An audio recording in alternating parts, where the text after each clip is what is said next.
क्या हाल चाल मेरे दोस्तों। सैमसंग का नया S26 अल्ट्रा, S26 प्लस और S26 तीनों आपके भाई के हाथ में आ चुके हैं। इस बार एक ब्रांड न्यू प्राइवेसी वाला डिस्प्ले है जिसमें भाई कुछ अलग ही टाइप की LED लगा रखे हैं, आसपास लोगों को दिखता नहीं है। कैमरे में काफी सारे चेंजेस करे, कुछ ऐसा ऐड करा है जिससे भाई एडिट करते टाइम भी आपकी क्वालिटी ज्यादा कम नहीं होती है। उसके अलावा एक ब्रांड न्यू प्रोसेसर है, सैमसंग ने पहली बार एक 2 नैनोमीटर का प्रोसेसर भी बिल्ड करा है अपने S26 और S26 प्लस के लिए। काफी सारे AI वाले ऐसे चेंजेस हैं जहां पे AI एक्चुअली आपके फोन के मैसेजेस, कैलेंडर, सारी चीजें पढ़ के आपको हेल्प करता है, क्या आपको रिप्लाई करना है, क्या फोटो शेयर करनी है, सारी चीजें। बट हाँ भाई, हम एक एक करके स्टार्ट करते हैं। सबसे पहली चीज जो हाथ में लेने के बाद सबसे पहला चेंज फील होता है वो है डिजाइन। अगर आप एक्चुअली देखोगे तो दिखने में इतना बड़ा चेंज नहीं लगता, बट एक्चुअली हाथ में पकड़ते ही एक मेजर डिफरेंस फील होता है। S25 अल्ट्रा के अंदर आपके जो एजेस थे वो पूरे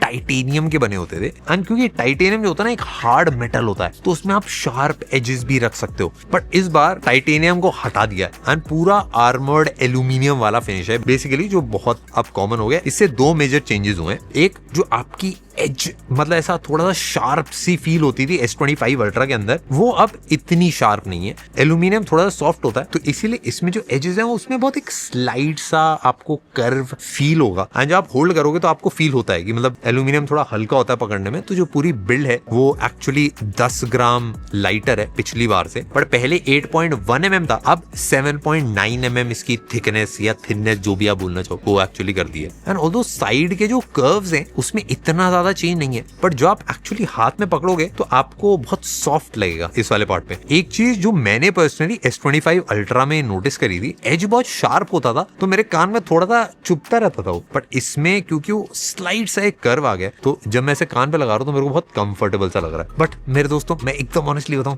S25 अल्ट्रा की फील हाथ में थोड़ी सी ज्यादा शार्प होती थी, एंड मेरे को वो शार्पनेस थोड़ी सी ज्यादा पसंद आती थी। बट फंक्शनली अगर बताऊं तो ज्यादातर लोगों को ये वाला बेटर लगेगा, हाथ में भी थोड़ा कम चुभता है, कॉलिंग के टाइम पे आपको काफी कंफर्टेबल लगेगा। बट बिल्ड में और बाकी चीजें अगर आप नोटिस करो तो नीचे की तरफ टाइप सी का पोर्ट है आपका, जैसे S Pen होता है वही सेम है। S Pen का एक्चुअली जो कलर है वो थोड़ा सा डिफरेंट है जो एक्चुअल फोन है उससे, बट S Pen में ज्यादा ऐसे कुछ मेजर चेंजेस नहीं है। बट मेरे दोस्तों, सबसे बड़ा चेंज जो सैमसंग ने भी हर जगह दिखाया है, सारे जो टीजर्स हैं, जितनी भी चीजें काफी सारे लोगों ने तो लॉन्च के पहले भी चीजें दिखाई है, बट हम थोड़ा रिस्पेक्टफुल रहेंगे। डिस्प्ले के अंदर मेजर इंप्रूवमेंट्स, ऐसी टेक्नोलॉजी है जो एक्चुअली मैं बहुत ज्यादा सरप्राइज था कि भाई ये काम कैसे कर रही है। डिस्प्ले के बारे में भाई मेरी डेफिनेटली काफी ज्यादा एक्साइटमेंट है, बट भाई कैमरे में भी मेरे को एक इंप्रेसिव अपग्रेड फील हुआ। ट्रिपल कैमरा सेटअप है, दिखने में एकदम सेम लगता है, मतलब आपका 200 मेगापिक्सल प्राइमरी है, बाकी दोनों जैसे पहले थे नंबर्स पे सेम है, बट जो एक्चुअल ब्राइटनेस वो ले पाता है फोन के अंदर वो बहुत ज्यादा बेटर है। कैमरे में ना 2-3 चीजें मैंने नोटिस करी। पहले जो कैमरे का जो टेलीफोटो लेंस था ना, पहले अब वो सर्कुलर शेप में कर दिया, थोड़ा सिमेट्रिकल भी लगता है, बट बेसिकली टेलीफोटो लेंस की टेक्नोलॉजी थोड़ी सी चेंज हुई है, तो इस वजह से हो रहा है। अभी अंधेरा कमरा है तो अंधेरे कमरे में एक्चुअल 1-2 फोटो खींच के देखते हैं कि एक्चुअल फर्क क्या आ रहा है। वाइड वाले में इतना कुछ चेंज नहीं है, अपर्चर में 1x में डिफरेंस है। ये कुछ फोटोज खींची, मेरे को डिफरेंस ये लगा कि मेरे को फोकस करने में ज्यादा आसानी हो रही थी, इवन दो बहुत डार्क एरिया है। एंड 1x में जो मैंने फोटो खींची भाई उसमें इवन दो लाइट बिल्कुल नहीं है, पर इसमें फील नहीं हो रहा है, इसमें जो एक्चुअल पत्ती होती है एकदम ही प्यारी दिख रही है। 1x में अगर मैं खींचूं तो भाई इसने काफी अच्छे से कैप्चर करा है, और ये मैंने भाई बिल्कुल ही अंधेरे कमरे के अंदर लिया था, एंड इसने लाइट साइड को काफी अच्छे से कैप्चर करा है। और जो डार्क एरिया उसमें भी आपको डिटेल्स और हाईलाइट्स मिल जाती हैं। पिछली बार से जो लो लाइट परफॉर्मेंस है वो मेरे को काफी बेटर लगी। तो अगर मैं प्रो वाले वीडियो मोड में जाता हूँ तो इसमें HDR ऑन ऑफ आप कर सकते हो। लॉग ऑफकोर्स पहले जैसा था वैसा ही सेम लॉग फुटेज अभी भी आपको मिलती है। तो लॉग में आप लट भी ऐड कर सकते हो, तो आप मतलब स्टैंडर्ड लट, ब्लॉकबस्टर अलग अलग, एंड आप चाहो तो 8 के 30 FPS पे इसमें APV का भी ऑप्शन है, वो मेरे को पर्सनली काफी क्रेजी लगा। ये बेसिकली अनकम्प्रेस्ड जो फुटेज है वो आपको देता है। एक चीज और मैंने नोटिस करी कि जो S Pen था वो पहले दोनों तरफ से बराबर होता था, अब क्योंकि थोड़ा सा साइड में पुश करा है तो आप इसको उल्टा नहीं डाल सकते। अगर आप उल्टा ऐसे डालते हो तो ऐसा थोड़ा सा बाहर निकल रहा था। जो पहले होता था S Pen को आप उल्टा डालो सीधा डालो कोई फर्क नहीं आता था। कैमरे में मेरे को एक और बहुत कूल चीज लगी कि 8K 30 FPS पे अगर आप शूट करते हो इस पे वीडियो, प्लस अगर आप प्रो वीडियो वाले मोड में जाओगे आपको APV की भी एक सेटिंग मिल जाती है। ये बेसिकली होता क्या है कि बहुत ही हाई क्वालिटी होती है इसमें। बेसिकली अगर आप एडिट कर रहे हो, कटवट लगा रहे हो, फिर उसके बाद वापस एडिट कर रहे हो तो अनकम्प्रेस ही फुटेज कैप्चर होती है। ये बेसिकली ज्यादातर जो बड़े बड़े कैमराज होते हैं उनके अंदर इस टाइप की फुटेज शूट करी जाती है। तो सैमसंग ने फॉर्मेट ऐड करा है वो डेफिनेटली भाई काफी इंप्रेसिव है। कैमरे में एक्चुअली अपर्चर का डिफरेंस है दोनों ही मेन सेंसर में। तो सेंसर एक्चुअली चेंज करा गया। जो प्राइमरी 200 मेगापिक्सल वाला है वो 1.7 से 1.4 तक पहुंच चुका है। 16 से 17% के अराउंड का इंक्रीज आप बोलोगे। एंड जो सेकंड वाला कैमरा है वो 3.4 के अपर्चर से 2.9 के अपर्चर पे गया। बेसिकली अपर्चर जितना ज्यादा छोटा होता है उतना ज्यादा कैमरा लाइट ले पाता है। तो इसी वजह से एक्चुअली जो वीडियोस वगैरह आप शूट करोगे या फिर फोटोज भी लोगे, दोनों में आपको एक मेजर डिफरेंस फील होगा। इवन अगर आप भाई एकदम आप ऑब्जेक्ट को पास भी लोगे ना तो उसमें भी बैकग्राउंड में काफी अलग सा एक ब्लर सा फील होता है। पिछली बार से भाई मेरे को एक मैं बोलूंगा 30% का इंप्रूवमेंट लगा इसमें। कैमरे में अगर आप शूट करो तो एक हॉरिजॉन्टल लॉक भी ऐड कर रखा है। तो अगर आप समझ लो कोई शेकी फुटेज शूट कर रहे हो, स्कीइंग विंग कर रहे हो, अपना स्काई डाइविंग करते हैं ना लोग ऐसे सर पे लगा के, तो ऑटोमेटिकली भाई वो हॉराइजन को ऐसे लॉक करके रखा। आप उलट पुलट होते रहो स्काई डाइविंग करते टाइम, वो एकदम सीधा रहेगा। प्रोसेसर की अगर मैं बात करूं, जो S26 अल्ट्रा है इसके अंदर स्नैपड्रैगन 8 एलीट जेन 5 लगा रखा है, जो मतलब इसी के लिए डिजाइंड है। बट जो बाकी दो फोन्स हैं इनके अंदर Exynos 2600 लगा रखा है। और ये वर्ल्ड का पहला प्रोसेसर है जिसके अंदर 2 नैनोमीटर वाली प्रोसेसिंग हो रखी है। 2 नैनोमीटर का मतलब ये होता है जो एक्चुअल हीटिंग होती है प्रोसेसर की वो काफी कम हो जाती है, बैटरी एफिशिएंसी बहुत ज्यादा बढ़ जाती है। मेरे को लगा कि भाई वर्ल्ड में पहली बार अगर 2 नैनोमीटर की चिप बनी तो S26 अल्ट्रा में भी मे बी ये लगानी चाहिए थी।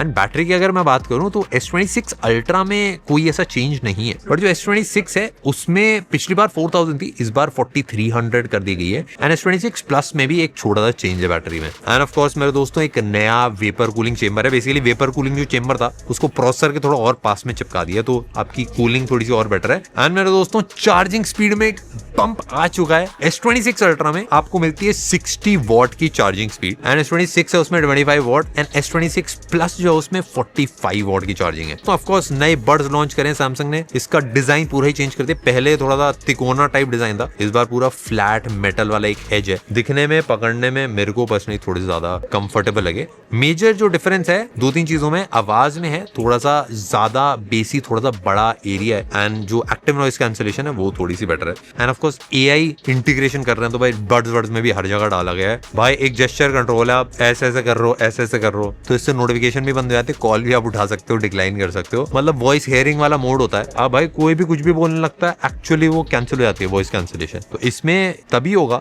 जब कोई आपका नाम पुकारेगा या फिर आप 3-4 नाम या चीजें फीड कर सकते। लोग अपने पेट नेम से बुलाते हैं तो पेट नेम भी भाई राम किशोर, रैम्बो। अब आए थे मेरे दोस्तों प्राइवेसी डिस्प्ले के ऊपर। मैंने पहली बार इस टाइप की चीज स्मार्टफोन में देखी है, एक ऐसा डिस्प्ले जिसको ऐसा साइड से अगर आप देखो तो नहीं दिखता है। एंड ये काफी सारे लोग प्राइवेसी स्क्रीन गार्ड टाइप ऐसा लगा के रखते हैं। उसमें बेसिकली होता क्या है कि आपको सामने दिखता है बट साइड से नहीं दिखता है। सेम चीज इसके अंदर करी गई है बट करने का तरीका बहुत अलग है। सबसे पहली चीज भाई, आप डिस्प्ले में अगर जाओगे यहाँ पे प्राइवेसी डिस्प्ले वाला एक ऑप्शन मिल जाएगा। जैसे मैंने टर्न ऑन करा तो आपको फ्रंट से दिखा, साइड से बहुत कम दिखेगा। मैक्सिमम प्रोटेक्शन अगर ऑन कर दूं तो हल्का साइड करूंगा आपको ऑलमोस्ट दिखना बंद हो जाएगा। मैं ये नहीं बोलूंगा कि बिल्कुल ही दिखना बंद हो जाता है साइड से, बट बहुत ज्यादा कम हो जाता है। मतलब अगर आप इस एंगल पे देख रहे हो तो आपको बहुत स्लाइड सा दिखेगा कि क्या क्या है। बट नॉर्मली प्राइवेसी डिस्प्ले में क्या होता है, आपने एक बार लगा दिया तो हर चीज के लिए सब प्राइवेसी है। बट इसमें ऐसा नहीं है। Pin, password, pattern, notification, popups के लिए आप ऑन रख सकते हो एंड बाकी सारी चीजों के लिए ऑफ रख सकते हो। प्लस साथ में एप्स अगर आप सेलेक्ट करो, जैसे अगर कोई बैंकिंग एप्स है, डेटा वाला सेंसिटिव चीजें, उस ऐप के लिए आप स्पेसिफिकली, या फिर आप चाहते हो नेटफ्लिक्स आपका बस आप ही देखो, कोई और ना देखे भाई आप क्या नेटफ्लिक्स एंड चिल कर रहे हो, उसके लिए भी आप ऑन कर सकते हो। मेरे को इंटरेस्टिंग ये लगा कि ये काम कैसे करता है। बेसिकली जो एलईडी होती है वो अलग अलग वेवलेंथ पे लाइट भेजती है और जो आपका ग्लास है वो कुछ वेवलेंथ को ब्लॉक करने के लिए डिजाइन करा गया है। तो एलईडी जब कुछ सर्टेन वेवलेंथ पे भेजती है लाइट, तो साइड साइड की जो लाइट आ रही है वो कट जाती है। अब इसमें मेरे को बस एक चीज लगी जो अभी क्लियर नहीं है, अगर ये डिस्प्ले टूटता है, इसको चेंज कराने के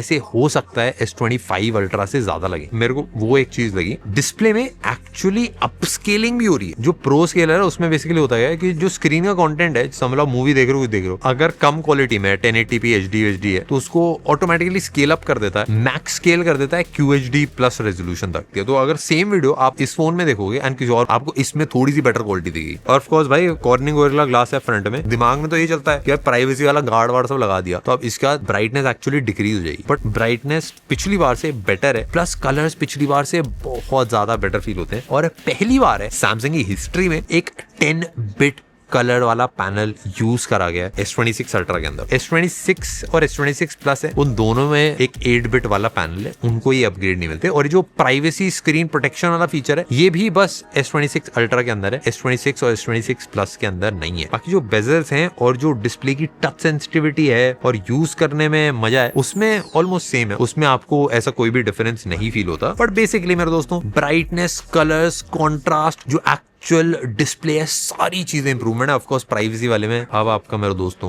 कोई कुछ देख नहीं पाएगा। भाई अपनी सैमसंग की नई सीरीज को हम रिव्यू करें और AI के बारे में बात ना करें, ऐसे कैसे हो सकता? सबसे पहली चीज, अगर आप खोलोगे तो अब आपको परप्लेक्सिटी मिलता है इसके अंदर, मतलब ये पड़ा था, हमने कुछ डाला वाला नहीं है। उसके अलावा सेटिंग्स में अगर AI में जाओगे, कॉल स्क्रीनिंग, तो बेसिकली जितनी भी कॉल आ रही है भाई आपका एक असिस्टेंट होगा, वो उठाएगा कॉल। जो ऑटो स्क्रीन वाला कॉल है इसमें इंग्लिश और हिंदी दोनों अवेलेबल है मेरे दोस्तों, मैंने हिंदी कर दिया है। एंड ऑटो स्क्रीन कॉल जैसे आपने ऑन करा वैसी बस सारी जितनी कॉल वॉल है भाई आपकी ऑटो स्क्रीन होगी। तो क्या बताएं कि आप कौन है और क्यों कॉल कर रहे हैं? ऐसे मन कर रहा था, दोस्त है मेरा, बात करूंगा। क्या आप मुझे अपना नाम बता सकते? रामचंद्र। जब तक मैं आपको कनेक्ट करूं, तब तक कृपया रुकिए। नहीं मैडम जल्दी करो, भाई आ नहीं रहा खेलने। राइटिंग असिस्ट तो पहले भी था, जहाँ पे हेल्प कर देता है आपकी लिखने विखने में। एक क्रिएटिव स्टूडियो थोड़ा सा नया सा ऐड करा गया, तो जितने भी इमेज में जो भी चेंज करना है आपको, समझ लो आपको टोपी ऐड करनी है या आपको केक था उसको रिप्लेस करना है, कुछ एलिमेंट्स ऐड करने, वो सारी चीजें हो जाती हैं। 2 फोटोज को मर्ज करना है वो भी हो जाता है। बेसिकली आप जो AI में इमेजेस के साथ कर सकते हो वो आप फोन के ऊपर डायरेक्टली कर सकते हो। एंड मेरे को खास बात ये लगती है, जितने भी AI वाले फीचर्स हैं उनके नीचे लिखा हुआ है भाई process data only on device. तो मतलब जितना भी डेटा है अगर आप इसको ऑन करते हो तो सारा डेटा डिवाइस के ऊपर ही रहेगा। एक नाउ नज भी ऐड करा है, ये इंटीग्रेट करता है सारी एप्स के साथ। आपके कैलेंडर हैं, मैसेजेस हैं, इन सब के साथ सिंक करता है, बट सैमसंग की एप्स अभी के लिए जो व्हाट्सएप है, अलग से ईमेल ऐप है, उन सब के साथ सिंक नहीं करता है। उन सब को समझ के अगर आप मैसेज टाइप करो, आप कुछ भी कर रहे हो, आपको बताएगा चीजें। समझ लो भाई किसी ने आपसे व्हाट्सएप पे इमेजेस मांगी कि भाई मेरे को यार ये शिमला वाली फोटो भेज दे, तो ऑटोमेटिकली समझ जाएगा कि भाई शिमला वाली फोटो कौन सी है आपकी फोटो गैलरी में, उसको ऑटोमेटिकली सेलेक्ट कर देगा एंड सारी शिमला की फोटो सेलेक्ट करके उसको डायरेक्टली भेज देगा। उसके अलावा अगर समझ लो आपको अपॉइंटमेंट बुक करनी है, किसी को बोलना है कि भाई तू फ्री है क्या, तो उसमें आपको दिखा देगा कि भाई आप इतने से इतने टाइम फ्री हो, तो ऑटोमेटिकली वो सजेशन देगा। तो जो इंटीग्रेशन है सारी एप्स के बीच में वो काफी तगड़ा है। और ऑफ कोर्स भाई एक ऑडियो इरेजर है, जैसे ऑडियो इरेजर पहले था ना कि आप अगर कोई वीडियो रिकॉर्ड कर रहे हो, बैकग्राउंड नॉइज वाली सारी चीजें रिमूव कर देता। अगर आप कोई नॉइज वाली वीडियो देख रहे हो आप यूट्यूब पे, तो ऑडियो इरेजर एक्टिव होता है, वहां पे काम करता है एंड वहां से भाई जितनी भी नॉइज वॉइस है वो सारी आप रिमूव कर सकते हो।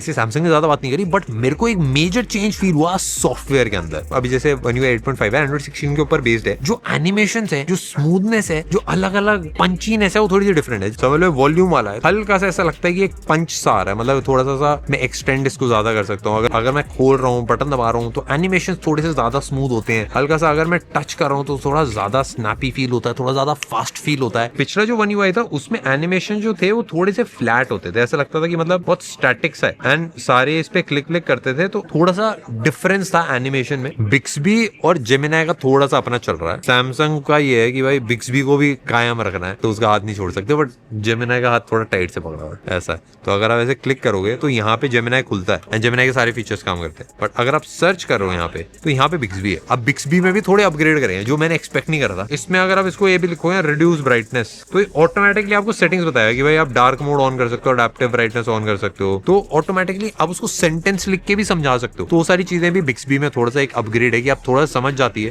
मेजरली जेमिनाई ही वर्क करता है एंड जेमिनाई के जितने नए नए फीचर्स हैं वो सारे आपको सैमसंग इस वाले फोन के अंदर भी मिल जाते हैं। भाई मैं एकदम ऑनेस्टली अगर आपको बताऊं, इस टाइम पे एकदम टॉप ऑफ द लाइन ये स्मार्टफोन्स हैं, इसमें कोई भी चीज को एक अपग्रेड करना, जैसे कैमरे को अपग्रेड करना, भाई एक मेजर बिग डील होती है, क्योंकि पहले से अगर कोई चीज टॉप पे है तो उसमें और 10% 20% का इंक्रीज करना बहुत चैलेंजिंग होता है। तो इसलिए सैमसंग ने मेरे को लगता है कि नई नई चीजें ट्राई करी हैं, जैसे प्राइवेसी डिस्प्ले, कुछ अलग सा हल्का सा एक एक्सपेरिमेंटल टाइप फीचर है, इन सारी चीजों को मिला के पिछली बार से एक बड़ा अपग्रेड बन चुका है। एंड आप अगर खरीदने जा रहे हो डेफिनेटली एक्साइटिंग। ऑफ कोर्स हम पूरा फोन टेस्ट करेंगे, अच्छे से आपको रिव्यू बना के देंगे।